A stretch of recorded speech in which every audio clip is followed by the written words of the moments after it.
Assalamualaikum warahmatullahi wabarakatuh. Perkenalkan, nama saya Heri Iswayudi, calon guru penggerak angkatan 9, berasal dari SDN 2 Pancur, Kecamatan Selong, Kabupaten Lombok Timur. Pada kesempatan hari ini, saya akan melakukan rangkaian supervisi akademik dengan tahapan pra-observasi pada teman sejawat saya yang ada di sekolah ini bersama Pak Guru Muhammad Nasir di SPD. Assalamualaikum warahmatullahi wabarakatuh. Waalaikumsalam warahmatullahi wabarakatuh. Ya, Pak Guru. Iya. Ya, jadi untuk hari ini minta waktunya Pak Guru sebentar karena saya akan mengadakan rangkaian supervisi akademik. Dalam supervisi akademik ini ada 3 tahapan yang akan kita lalui. Yang pertama pra-observasi, terus yang kedua observasi, dan yang terakhir nanti ada pasca observasi.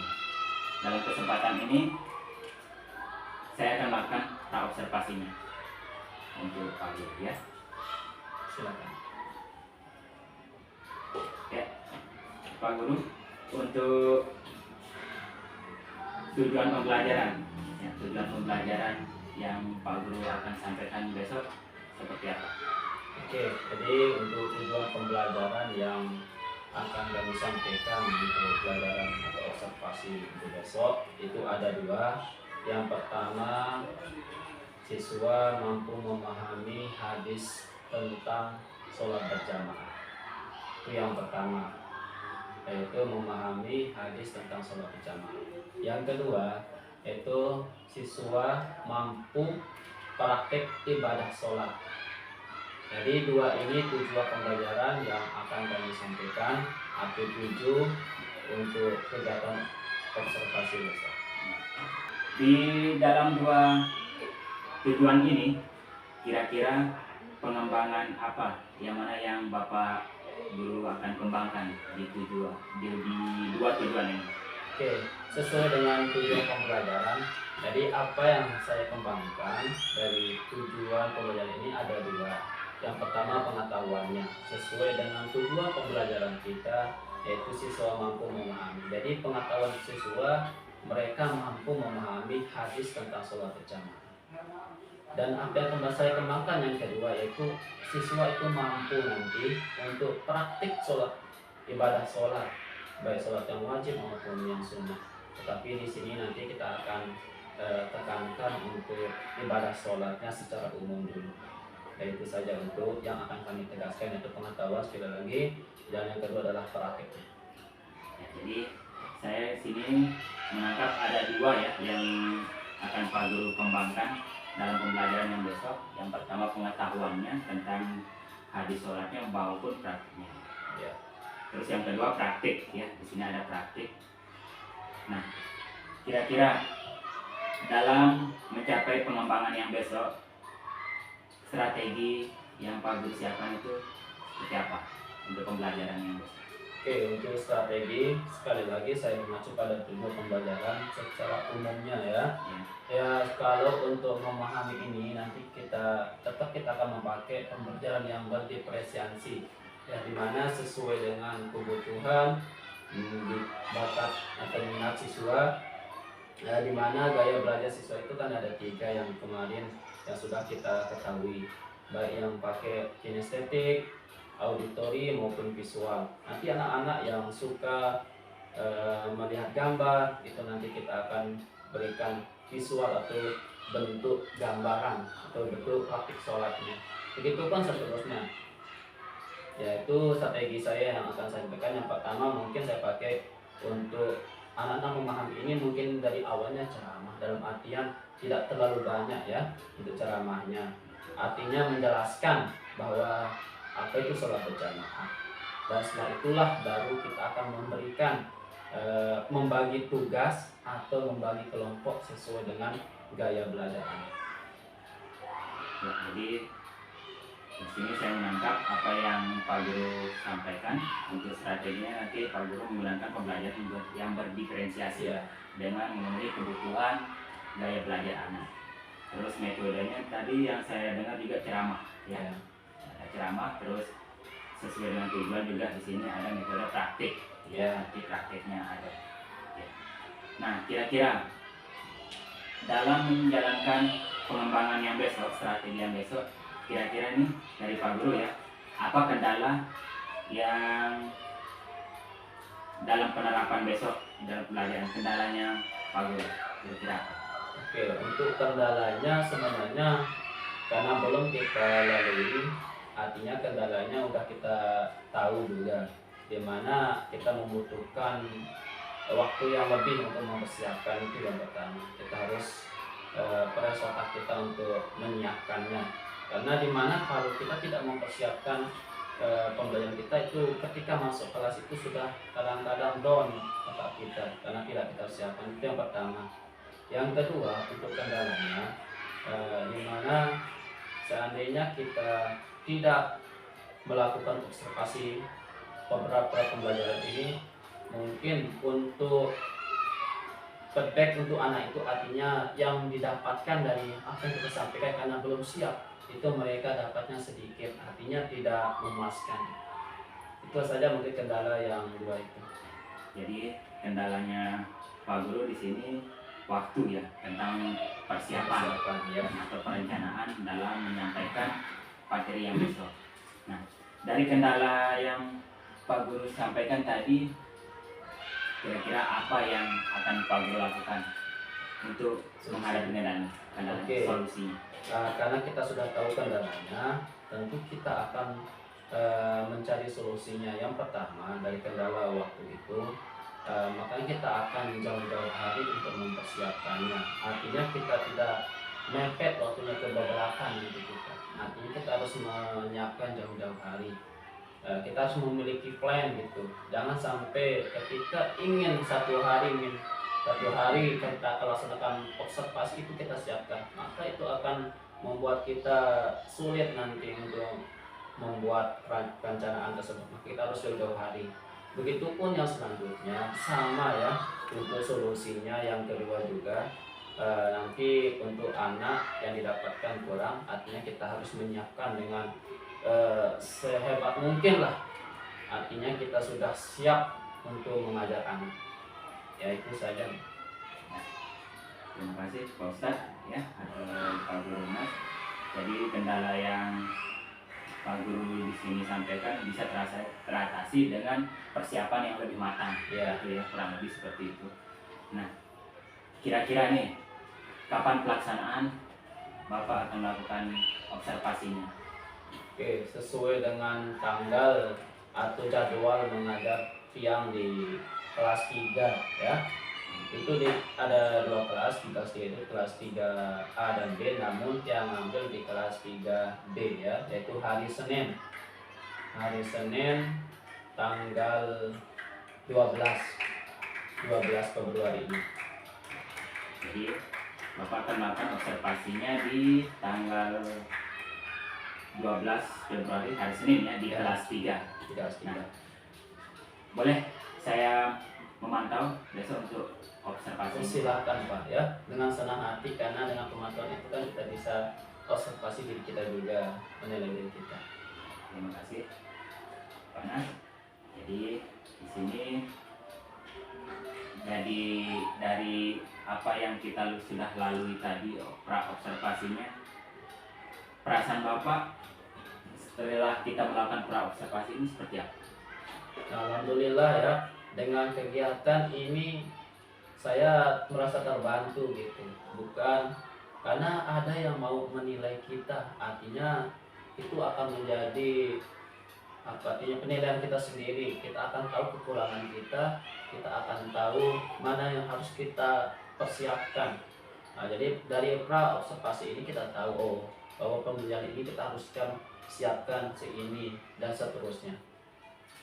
Jadi intinya dalam pra observasi ini Pak Guru bisa mempersiapkan lebih matang Ya. persiapan. Jadi untuk di observasinya nanti kita bertemu di hari Senin ya, Pak, hari di Senin. kelas 3. Ya, mungkin itu saja teman kita hari ini. Terima kasih. Ya, terima kasih Pak Guru atas waktunya. ya, sama-sama. Semoga bermanfaat dan tetap semangat mengemban tugas kita sebagai pendidik. Sekian. Sekian dari saya untuk praobservasi pada kesempatan hari ini. Assalamualaikum warahmatullahi wabarakatuh. Waalaikumsalam warahmatullahi wabarakatuh.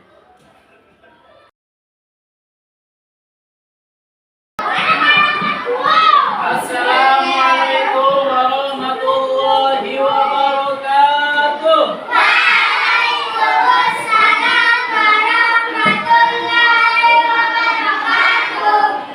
Apa kabar hari ini semuanya? Alhamdulillah.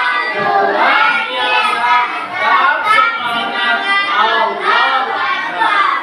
Oke, sebelum kita mulai lebih barokahnya kita akan berdoa dulu. Silakan ketua kelas maju ke depan. Fani, silakan pimpin temannya berdoa.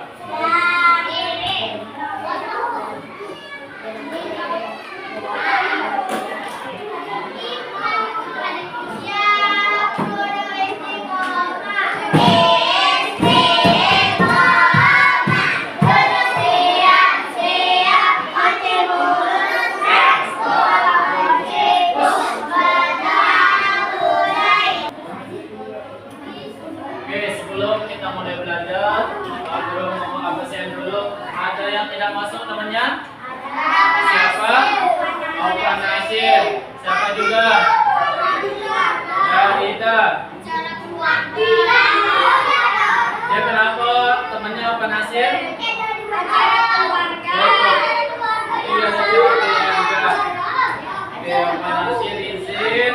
Terus yang satu temannya sakit.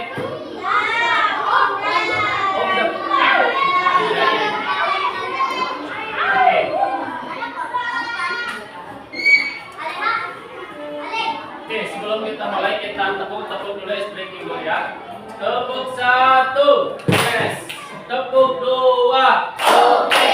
Tepuk 3, semangat. Tepuk 4, konsentrasi. Tepuk 5, siap belajar. Masih ingat lagu SDN 2 Pancor? Masih. Oke, sama-sama ya. 1, 2, 3. SDN 2 Pancor, sekolah yang terbaik, dambaan Indonesia, sebangun nusa bangsa. Terbukti prestasinya, berbagai inovatif, religius dan juga unggul. Religius dan juga unggul. Oke, langsung saja. Namun sebelum kita mulai belajar, Pak Guru akan memaparkan ya tujuan pembelajaran kita pada hari ini. Ada dua. Apa yang pertama? Nah, jadi hari ini kita akan belajar dua materi. Apa saja yang pertama? Yaitu memahami pesan pokok hadis tentang sholat berjamaah. Apa sih pesan pokoknya? Nanti kita akan baca. Yang kedua, kita akan mempelajari kalian mampu praktik sholat.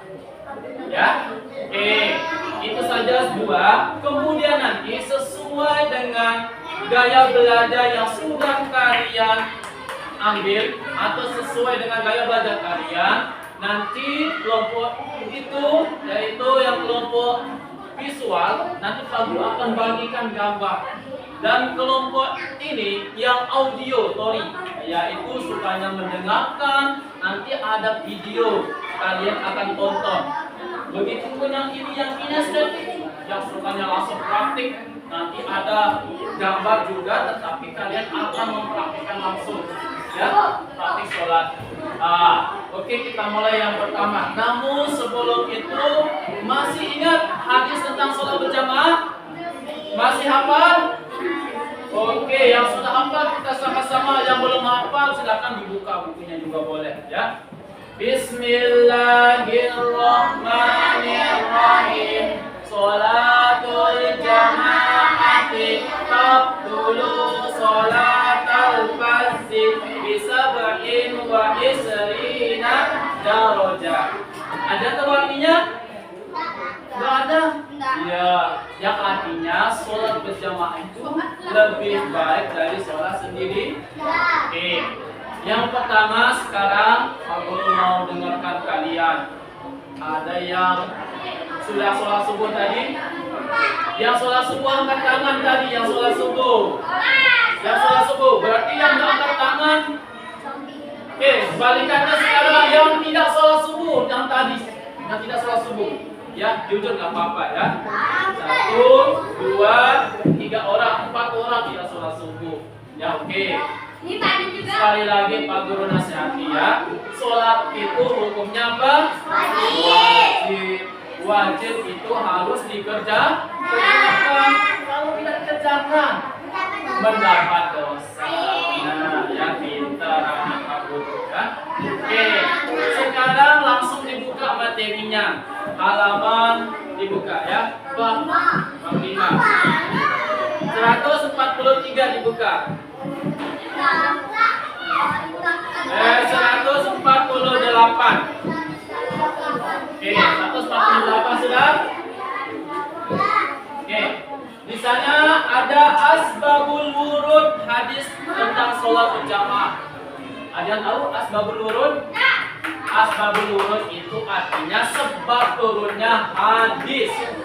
Kalau Al-Quran itu asbabun nuzul. Nah, kalau Al-Quran turun sebabnya itu namanya asbabul nuzul. Tetapi kalau hadis namanya asbabul wurud. Nah, di sana ada ya kisahnya nih, sebab kenapa hadis ini turun. Sebabnya apa? Di sana ada namanya sahabat, dilihat bukunya. Ada sahabat namanya Mahjan bin Adro. Mahjan bin Adro. Siapa namanya? Mahjan bin Adro. Orang ini pernah berkunjung ke rumah Nabi, ya, pernah berkunjung.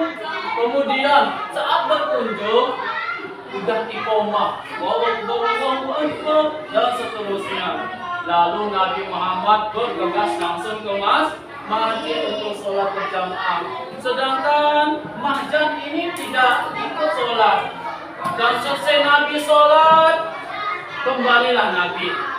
Mahjan, kenapa engkau tidak ikut sholat? Kata Nabi. Oh, saya sudah sholat di rumah, wahai baginda Nabi. Lalu turunlah hadis Nabi. Ya, sholatul jamaati tabdulu sholatal farzi bisa bikin wa isrina darajah.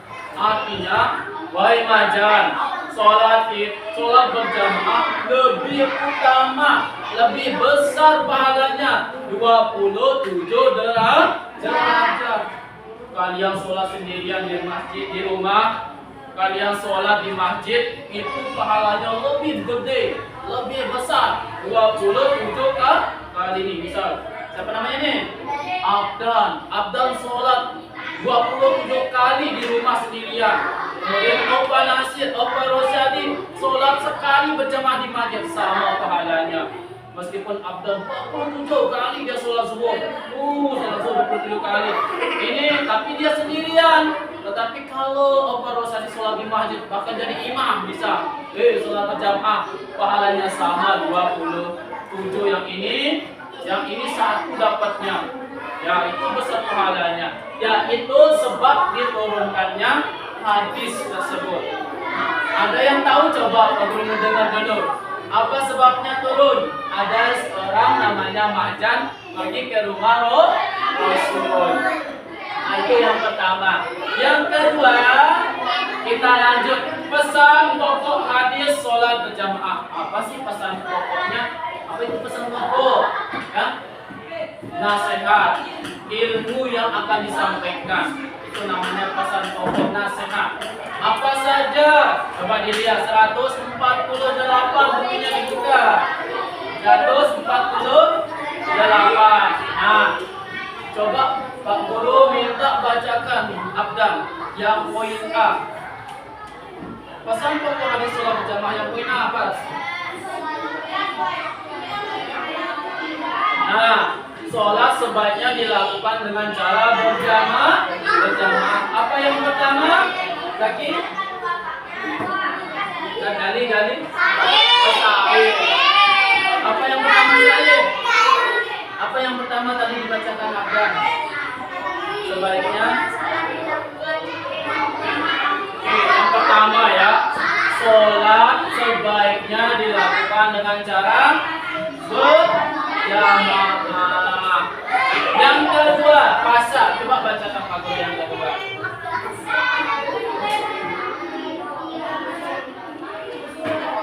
Oke, yang kedua. Apa yang kedua, Oka? Apa yang kedua? Sholat.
Yang tadi, bagaimana? Ada gambaran tata cara sholat?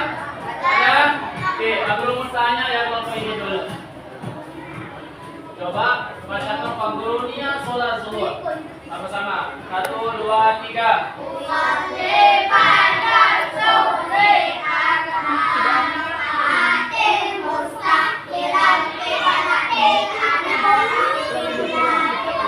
Oke, yang kelompok ini.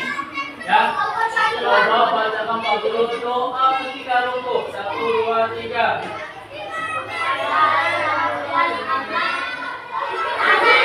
Rukuk.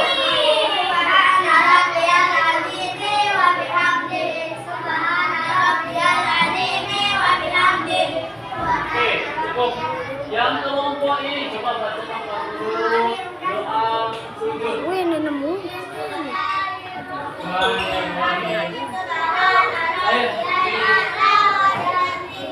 Masih ada ingat pesan pokok surat sholat berjamaah, ada masih ingat apa pesan pokok yang tadi? Yang pertama, sholat berjamaah dilakukan berjamaah. Yang kedua apa? Pahala sholat berjamaah lebih banyak dari sholat sendirian. Oke, itu saja mungkin kajian kita hari ini. Alhamdulillah kalian sudah tahu pesan pokoknya apa. Kemudian praktiknya sudah. Yang terakhir Pak Guru ingatkan sekali lagi, ya, untuk sholatnya silakan kalian jangan ditinggalkan karena sholat hukumnya wajib. Pak Guru cukupkan untuk pelajaran hari ini. Pak Guru tutup dengan mengucapkan hamdalah. Alhamdulillah. Sekian, assalamualaikum warahmatullahi wabarakatuh.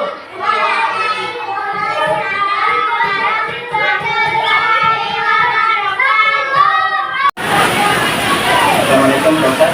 Waalaikumsalam warahmatullahi wabarakatuh. Gimana kabar hari ini? Alhamdulillah baik. Tenang. Jadi untuk pertemuan hari ini kita menindaklanjuti rangkaian dari yang kemarin. Yang pertama pra observasi, terus yang kedua observasi yang kemarin sudah dilakukan juga, terus yang sekarang tahap akhirnya yaitu pasca observasi.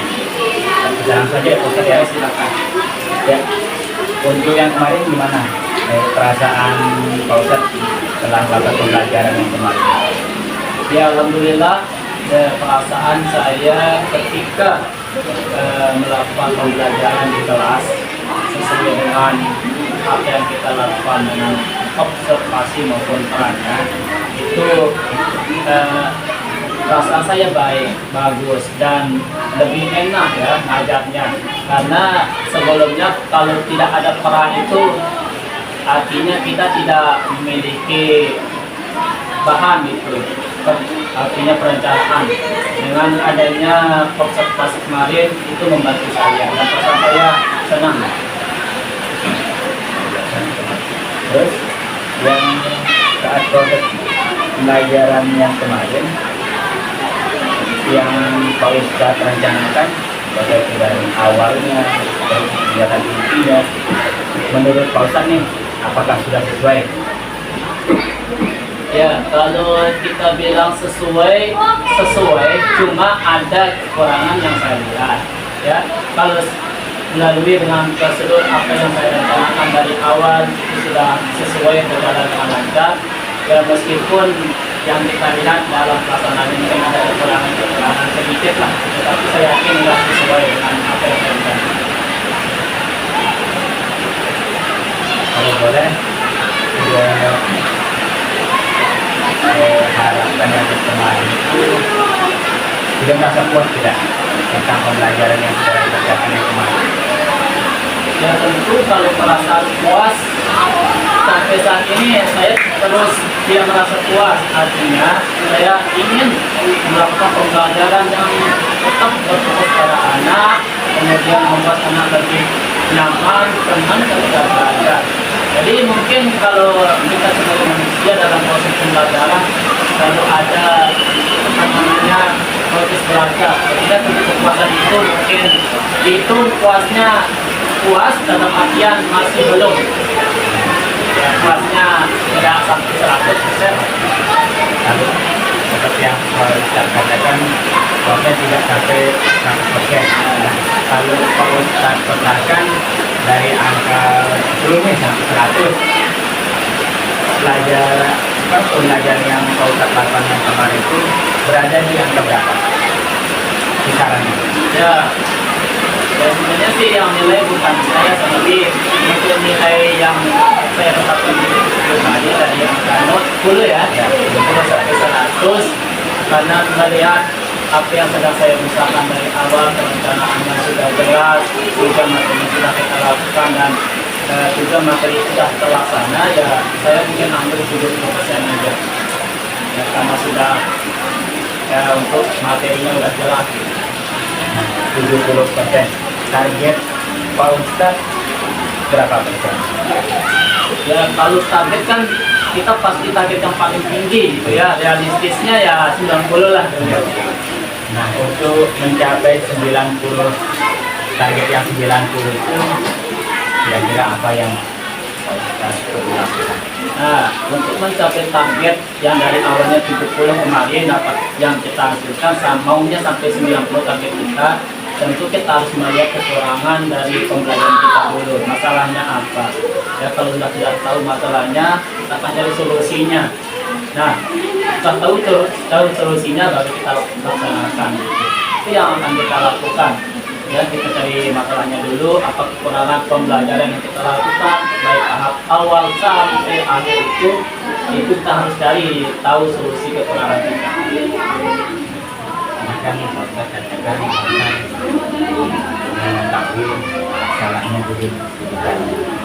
Selama pembelajaran kemarin yang Pak Ustadz merasakan kesulitannya dalam pelajaran kemarin ada nggak?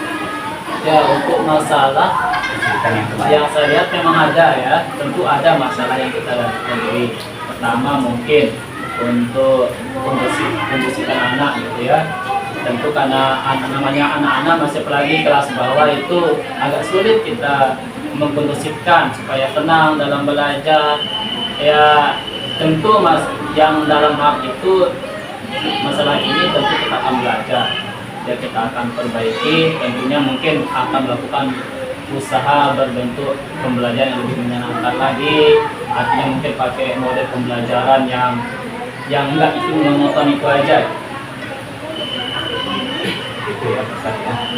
Saya juga sempat lihat kemarin asal kondisi betul yang apa yang Pak Ustaz sampaikan. Jadi itu kendala Pak Ustaz ya. Iya. Dalam menyikapi kendala yang tadi sudah Pak Ustaz sudah sampaikan menggunakan metode yang sudah membuat. Nah untuk kedepannya kira-kira metode yang Pak Ustaz gunakan metode seperti apa? Oke. Anak-anak dan kondisi. Ini. Oke, memang untuk model atau gaya kita belajar itu memang banyak sekali, karena saya beberapa melakukan kegiatan baik pertama berbentuknya permainan ya, permainan artinya ketika anak dalam kondisi kelas itu ribut, kita harus atur dengan pembelajaran yang menyenangkan, artinya mereka ikut aktif semuanya, jangan aktif main-main tetapi aktif belajar.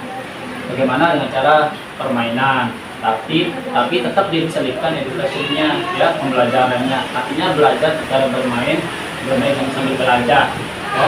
Begitupun ada juga kita buat kelompok, artinya kita akan memberikan mereka kelompok supaya mereka aktif semua. Itu mungkin salah satu beberapa tips yang insya Allah kita akan lakukan untuk mengkondisikan anak-anak.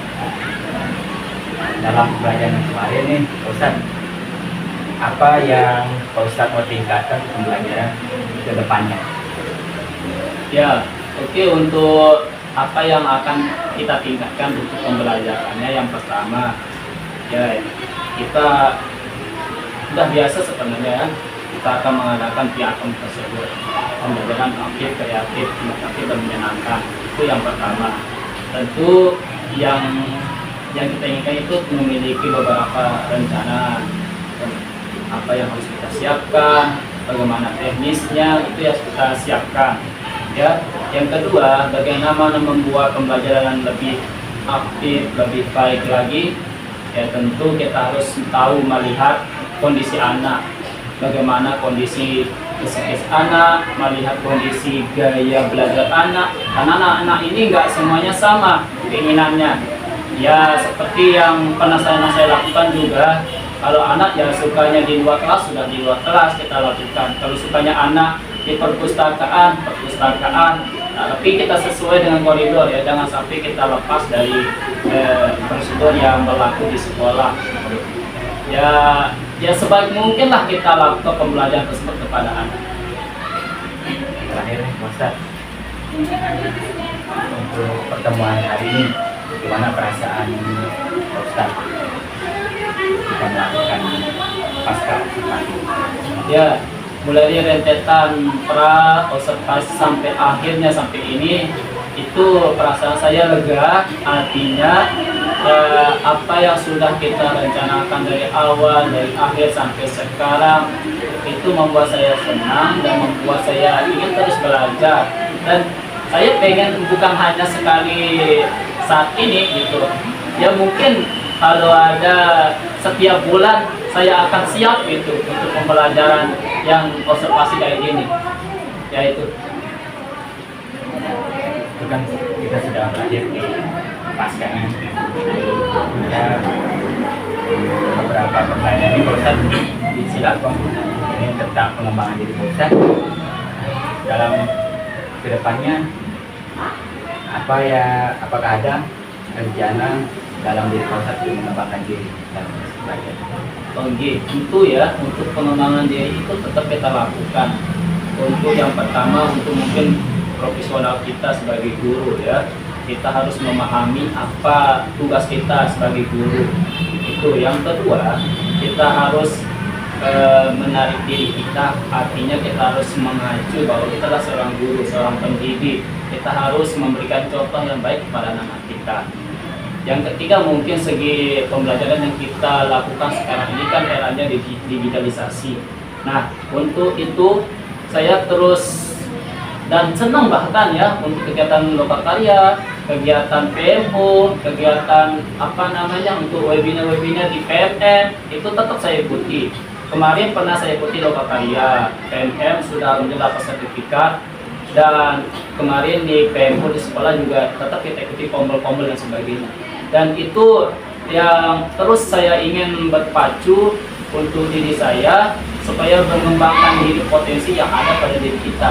Mumpung masih muda juga ya, kita pengen mengembangkan diri kita lebih baik, kemudian untuk mengajak anak juga enak gitu ya. Artinya kita membuat diri kita senang mengajar, membuat anak senang belajar, itu intinya.